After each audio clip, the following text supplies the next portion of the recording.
नमस्कार दोस्तों, target education centre में आपका स्वागत है। आज हम क्लास 10th की सामाजिक विज्ञान एसएसटी सीबीएसई हिंदी माध्यम सामाजिक विज्ञान के शॉर्ट नोट्स देखेंगे। यह शॉर्ट नोट्स आपकी एग्ज़ाम या पुनर्एग्ज़ाम में आपके लिए बहुत लाभदायक होंगे। बिना किसी देरी के हम सामाजिक विज्ञान क्लास 10th की शॉर्ट नोट्स देखने जा रहे हैं। यह आपकी एग्ज़ाम के लिए बहुत आवश्यक है। यह दूसरा पार्ट या दूसरा लेसन है, सेकंड लेसन है वन्य जीव, वन एवं वन्य जीव संसाधन। हम देखेंगे कि भारत में वनों का वितरण बड़ा समान है। इसमें कई राज्यों में इनका वितरण बड़ा घना और कई में बड़ा विरल है। हरियाणा में कुल क्षेत्र में केवल 3.8% भूभाग पर ही वन है। वहीं अंडमान और निकोबार जैसे प्रदेश में, जिसकी लगभग 86.9% भूभाग वनों से ढका पड़ा है। एक अनुमान के अनुसार जब अरुणाचल प्रदेश, मणिपुर, मिजोरम और निकोबार द्वीप समूह में 60% से अधिक भूभाग पर वन है, परंतु हरियाणा, पंजाब, राजस्थान, गुजरात, जम्मू एंड कश्मीर और दिल्ली आदि राज्यों में 10% से भी कम भूभाग पर वन है। वैसे देश के अधिकतर भागों में वनों के अधिक क्षेत्र कम ही है। राष्ट्रीय वन नीति के अधीन 33% भूभाग पर वन होने चाहिए। इसके बाद हम देखेंगे कि राष्ट्रीय उद्यान क्या होते हैं। इस प्रकार से होते हैं। राष्ट्रीय उद्यान ऐसे लक्षित क्षेत्रों को कहते हैं जहां बने प्राणियों से प्राकृतिक वनस्पति और प्राकृतिक सुंदरता को एक साथ सुरक्षित रखा जाता है। ऐसे स्थानों को सुरक्षा और प्रबंधन की ओर सबसे अधिक ध्यान दिया जाता है। इसमें बहुत कम मानव हस्तक्षेप होता है, सिवाय इसके कि अधिकारी वर्ग आ सकते हैं और अपने काम की देखभाल कर सकते हैं।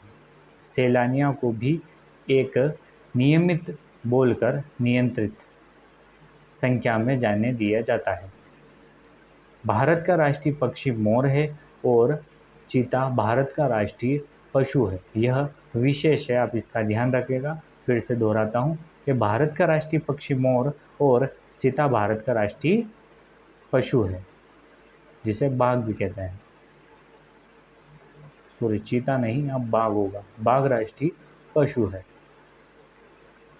जैव विविधता, वन और वन्य जीव और कृषि फसलों में जो इतनी विविधता पाई जाती है उसे जैव विविधता कहते हैं। जैव विविधता कितने प्रकार है हम जानेंगे कि भारत में जैव विविधता को कम करने वाली कई कारक है। उनमें से मुख्य इस प्रकार है। जंगली जानवर को मारना, जंगली जानवर को मारना और आखेट। दूसरा क्या है जैव विविधता? वन्य जीवों के आवास का विनाश करना, यह मारना है, जानवरों को मारना।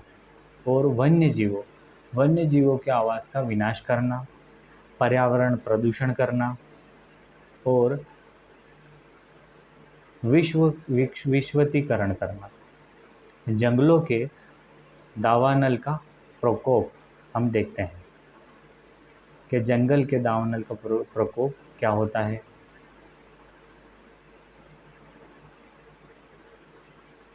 भारतीय जीव जंतु का संरक्षण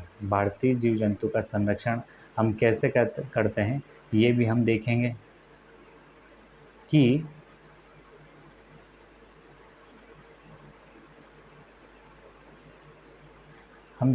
भारतीय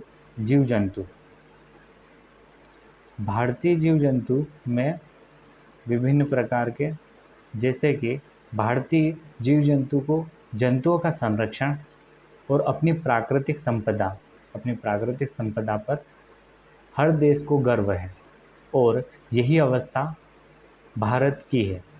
इस संपदा का संरक्षण करना बड़ा आवश्यक है। प्रथम प्रथम क्या है कि सर्वप्रथम हमारी प्राकृतिक संपदा, विशेषकर विभिन्न जो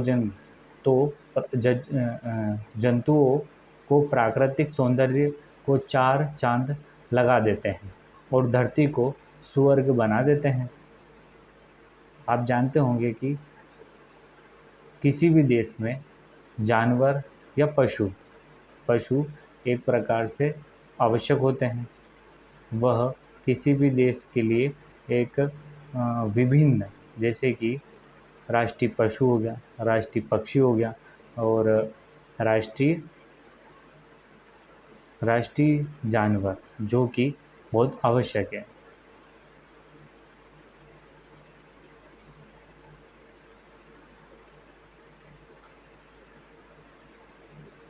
आगे हम देखेंगे कि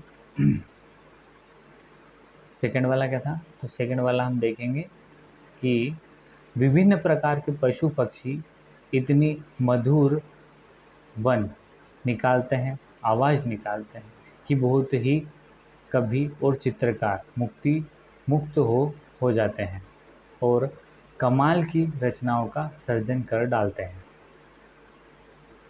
विभिन्न प्रकार के पशु पक्षी विभिन्न प्रकार के आवाज़ निकालते हैं और अपना प्रदर्शन करते हैं। भारत की प्राकृतिक संपदा और वन्य प्राणियों को देखने के लिए हर वर्ष एक दर्शक गण भारत आते हैं, और इस प्रकार न जाने में भारत को बहुत से विदेशी मुद्रा प्राप्त होती हैं। विभिन्न प्रकार के जीव जंतु परिस्थिति संतुलन को बनाए रखने में बड़ा सहायक सिद्ध होते हैं। यदि प्राकृतिक संपदा, विशेषकर विभिन्न जीव जंतुओं के संरक्षण की अवहेलना कर दी गई तो हमारे वन आने वाले पीढ़ियों के लिए बहुत से पशु और पक्षी की प्रजातियां भी लुप्त हो जाएगी, और वे बेचारे उन दर्शन के वंचित रह जाएंगे। इसलिए हमें पशु पक्षियों की रक्षा करनी चाहिए। यदि विभिन्न जीव जंतुओं के संरक्षण का ध्यान रखा जाएगा तो जैसे कि गेंडा, बाघ, कस्तूरी हिरण तथा सोहन चिड़िया जैसे अमूल्य जीव शिकारियों की बंदूक का निशाना बन जाएंगे।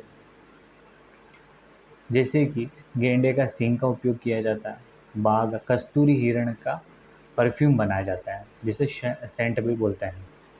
अब आगे हम देखेंगे कि वितरण को स्पष्ट हो जाता है कि वन्य प्राणी कंडक्शन आती है और आवश्यक हो जाता है। याद रखे योग्य बातें, विभिन्न बातें क्या है जो याद रखने, कि मानव और दूसरे जीवधारी एक जटिल परिस्थितियों का तंत्र का निर्माण करते हैं। दूसरा, वन परिस्थितियों में तंत्र में महत्वपूर्ण भूमिका निभाते हैं। भारत में विश्व की सारी जीव प्रजातियां 8% संख्या लगभग 18 लाख पाई जाती है। चौथा, भारत में ये चीज़ें आपको याद रखनी है, मेन चीज़ है। भारत में 10% वन प्रजाति और 10% स्तनधारी को लुप्त होने का खतरा है। पांचवा, भारत में 1951 से 1980 के बीच लगभग 26,200 वर्ग किलोमीटर वन क्षेत्र कृषि भूमि में परिवर्तित कर दिया गया है। छठा है, 1952 में नदी घाटी परियोजना के कारण 5,000 वर्ग किलोमीटर से अधिक वन क्षेत्रों का साफ करना पड़ा, और यह प्रक्रिया अभी तक भी जारी है। सातवां क्या है कि पश्चिम बंगाल के बोक्सा टाइगर रिजर्व, बक्सा टाइगर रिजर्व डोलोमाइट के खनन के कारण गंभीर खतरे में है। 8वां है कि हिमालय एवं एक प्रकार का औषधि पौधा है जो कैंसर रोग के उपचार के लिए उपयोगी है। भारतीय वन्यजीव संरक्षण अधिनियम 1972 में लागू हुआ, इस बात का विशेष ध्यान रखें। प्रोजेक्ट टाइगर परियोजना 1973 में शुरू हुई थी। जैसा कि बच्चों जिन 10th वालों के बच्चों के अपना जो रिज़ल्ट थोड़ा सा बिगड़ गया है, उनकी दोबारा एग्ज़ाम हो रही है, तो उनके लिए विशेष प्रकार से विशेष नोट्स चलाए जा रहे हैं इस चैनल के द्वारा। तो इस चैनल को आप ज़्यादा से ज़्यादा लाइक करें, शेयर करें, कमेंट करें और सब्सक्राइब ज़रूर करें। Thank you so